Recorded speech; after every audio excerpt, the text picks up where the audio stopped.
In 1923, archaeologists excavating the ruins of ancient Nippur in Iraq discover something extraordinary.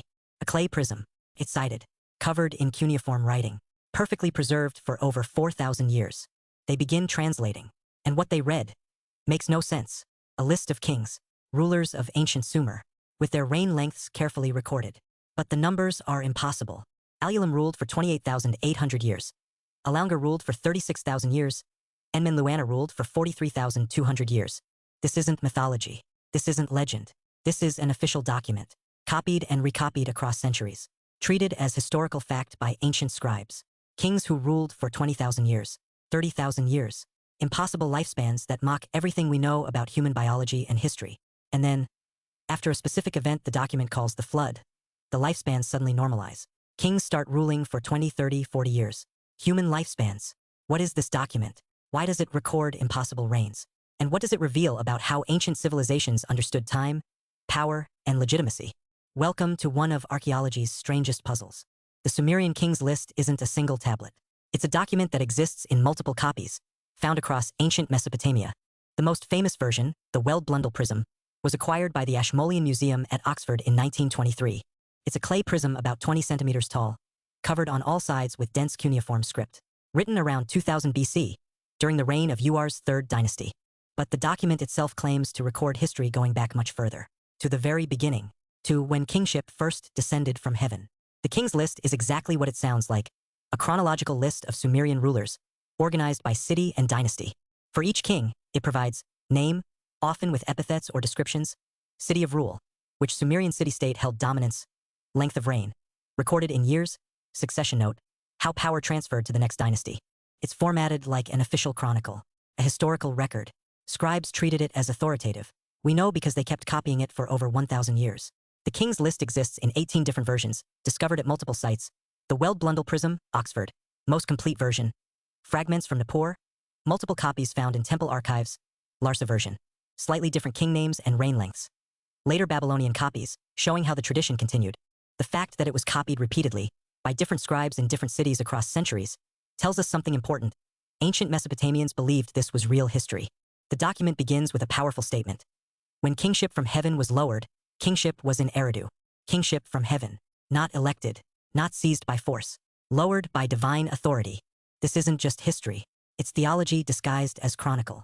Let's look at what the King's List actually says about the earliest rulers. Before the flood, 8 kings ruled over 5 cities. Their reigns: Alulum of Eridu, 28,800 years Alaunga of Eridu, 36,000 years Enmenluana of Bad Tibera, 43,200 years Enmengalana of Bad Tibera, 28,800 years Demusid of Bad Tibera, 36,000 years Ensibadzadana of Larak, 28,800 years in Mindarana of Sapar, 21,000 years Ubertutu of Shurapak, 18,600 years, total combined reign time, 241,200 years, 250,000 years, for 8 kings. To put this in perspective, modern humans, Homo sapiens, have only existed for about 300,000 years. Civilization itself is only 12,000 years old. These numbers are biologically, historically, and physically impossible. But here's something strange. The numbers aren't random. Notice the patterns. 800 years, appears 3 times. That's 8 times 3, 600.36. 000 years, appears twice. That's 10 times 3, 600.43. 200 years, the highest. That's 12 times 3, 600.3.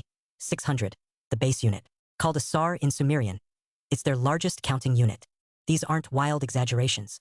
They're calculated exaggerations. Multiples of a sacred number. The Sumerians used a sexagesimal, base 60 number system. The number 3,600, 60 by 60, represented perfection, completion, cosmic cycles.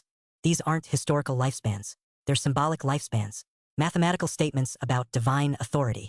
After listing these 8 kings, the document makes a stark declaration. Then the flood swept over. After the flood had swept over, when kingship was lowered from heaven, kingship was in Kish. The flood, a catastrophic event that resets everything. And after this flood, everything changes. Before we look at what happens after the flood, subscribe to this channel if you love ancient mysteries where the numbers just don't add up. And comment, do you think these impossible lifespans are symbolic, exaggerated history, or something else entirely? Give me your theory. Now, let's see what happens when the flood ends. After the flood, kingship returns. But something has fundamentally changed. The first post-flood dynasty rules from the city of Kish. Their reigns, Jur, 1,200 years Gullinadabayanapad, 960 years Palakanatam, 900 years Nanjishlishma, 670 years Bahina, 600 years, still impossible. But notice, we've gone from 28,800 years to 1,200 years. A 95% reduction. The decline continues. With each dynasty, reign lengths drop. Early post-flood, 600 to 1,200 years middle period, 400 to 900 years late dynasties, 100 to 400 years historical period, 6 to 50 years. By the time we reach kings we can verify archaeologically, like Gilgamesh of Uruk or Mesopotamia of Ur, the reigns are plausible, 20 to 40 years. This is crucial. The further down the list you go, the more historically accurate it becomes. Kings from the later dynasties can be verified. Gilgamesh of Uruk, circa 2700 BC. Listed in the Kings List with a 126-year reign. Archaeological evidence confirms a king Gilgamesh existed. Mesopotamia of Ur, circa 2600 BC. Listed with an 80-year reign. Inscriptions found bearing his name, confirming his rule. Lugal-Zagizi of Uruk, circa 2350 BC. Listed with a 25-year reign. Multiple contemporary inscriptions verify his existence and approximately this reign length. So the Kings List contains both mythology and history, blended together, treated as a continuous narrative. The pattern is clear. The closer we get to the document's composition date, the more realistic the numbers become. This tells us something important about how the list was created. Recent history scribes had access to actual records, archives, and oral traditions. They recorded real reign lengths. Middle period information became fuzzier. Reigns were estimated, often inflated to grant prestige. Distant past, no reliable records existed. So scribes relied on mythology, religious tradition, and symbolic numbers. The King's List isn't trying to deceive. It's documenting what ancient scribes believed was true, based on the information available to them. But why start with impossible numbers? Why not just admit the early history was unknown? So what's actually going on here? Why did ancient scribes create a document mixing myth and history? Theory 1. Establishing divine authority. Remember the opening line. When kingship from heaven was lowered, Mesopotamian political ideology held that kingship was a divine gift, bestowed by the gods. Rulers didn't seize power. They were chosen. The exaggerated lifespans serve a purpose. They demonstrate that early kings were closer to divine. They lived godlike lifespans because they ruled with direct divine blessing. As time progresses and humanity becomes more removed from the divine origins, lifespans normalize. The message: our current kings are legitimate because they descend from this divine lineage. Theory 2. Political legitimization. The Weld-Blundell prism was written during the Third Dynasty of Ur, circa 2100 to 2000 BC. A period of reunification after centuries of chaos. The rulers of Ur needed to justify their authority over other city-states, creating an official history that portrayed kingship as a continuous, divinely ordained tradition served this purpose. Notice, the list carefully traces kingship from city to city, Eridu, Kish, Uruk, Ur, showing how divine favor moved between centers of power. Whoever controls the official history controls legitimacy. Theory 3. Encoding ancient myths. The flood mentioned in the King's List parallels other Mesopotamian flood narratives. The Epic of Gilgamesh, Utnapishtim, survives the flood sent by the gods. Atrahasis Epic. The gods send a flood to reduce human noise. One man survives. Eridu Genesis, Sumerian flood story where Ziusudra is warned by Enki. These myths were central to Mesopotamian identity. The King's List integrates mythology into chronology, treating religious tradition as historical fact. For ancient scribes, there was no separation between mythological past and historical past. It was all one continuous narrative. Theory 4. Mathematical religious symbolism. Scholars like Thorkild Jacobson argue the numbers themselves carry meaning. 3, 600 Sar.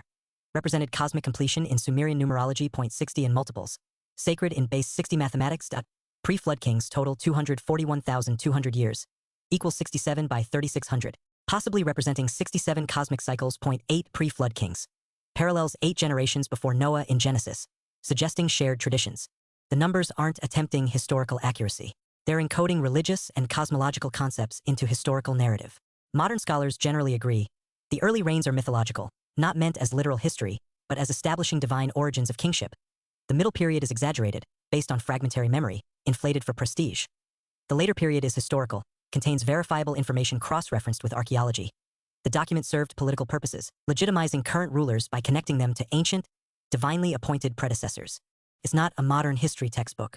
It's a political religious document that uses historical format to convey power and legitimacy. If this is changing how you think about ancient documents, hit that like button. And comment, should we consider texts like this as history or mythology? Or is that a false choice? Because the answer matters for how we interpret every ancient text. Now, What does this reveal about ancient belief? The Sumerian Kings List isn't just a curiosity. It's a window into how ancient civilizations understood time, history, and authority. Modern Western thought sees time as linear, past, present, future, progress, change, evolution. Ancient Mesopotamians saw time as cyclical and layered. Mythic time, the eternal past when gods walked the earth, when kingship descended from heaven. Ancestral time, the deep past of legendary heroes and founders. Semi-divine, historical time, the remembered past of kings whose deeds were recorded. Living time, the present, continuing the patterns established in mythic time. These weren't separate categories. They flowed into each other. A king ruling now was enacting patterns established then in mythic time. So recording Alulim's 28,800-year reign wasn't fraud. It was expressing that his rule belonged to mythic time, not historical time. In the ancient world, newer doesn't mean better. It means less legitimate. Authority came from antiquity, from divine origins, from being connected to the beginning. This is why ancient documents often exaggerate age.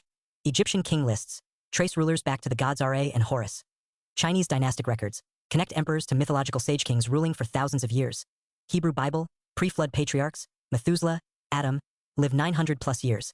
Hindu texts describe yugas, ages, lasting millions of years. It's a universal pattern. Legitimacy requires connection to a divine, ancient origin. The Sumerian Kings List teaches us. 1. History and myth were inseparable. Ancient scribes made no distinction. Sacred stories were history. Point 2. Numbers carried symbolic meaning. Mathematics wasn't just practical. It encoded religious and cosmic concepts. Point 3. Political power required divine justification. Rulers needed more than military strength. They needed heavenly mandate. Point 4. The past was more glorious. Antiquity meant proximity to the divine, thus greater legitimacy. Point 5. Documents served multiple purposes. Chronicle, religious text, political propaganda, all at once. Understanding this doesn't mean dismissing the King's List as fake history. It means recognizing it as a different kind of history, one that told truth about power, belief, and identity, even when the numbers were impossible. So did Alulim really rule for 28,800 years? Of course not. But asking, did this really happen? Misses the point. The better question, what did ancient Mesopotamians believe this meant?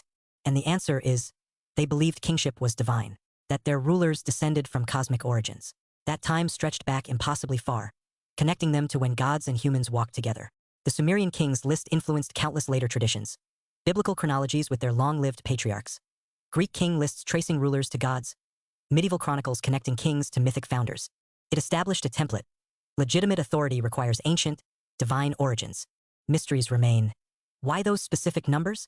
The mathematical patterns suggest intentionality, but we don't fully understand the symbolism.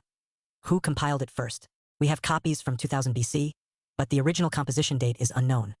Why do different versions vary? Some king names differ, some reigns are longer or shorter in different copies.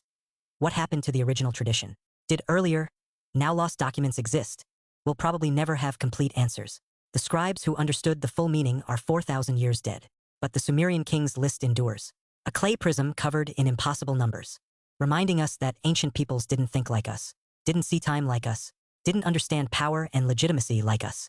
And maybe that's the real mystery. Not whether kings lived 28,800 years, but how entire civilizations believed they did. If this journey into ancient numerical mysteries fascinated you, subscribe to this channel. We explore the documents that make no sense, until suddenly they do. Hit that like button if you never knew the Sumerian Kings List existed. And here's your final challenge. Comment with another ancient document or artifact that records impossible claims. What's your favorite historical anomaly? Let's build a list of mysteries worth investigating. I'll see you in the next investigation, where we prove that ancient texts are stranger than any fiction. Until then, remember, sometimes the lies tell more truth than the facts, and sometimes, impossible numbers encode forgotten wisdom.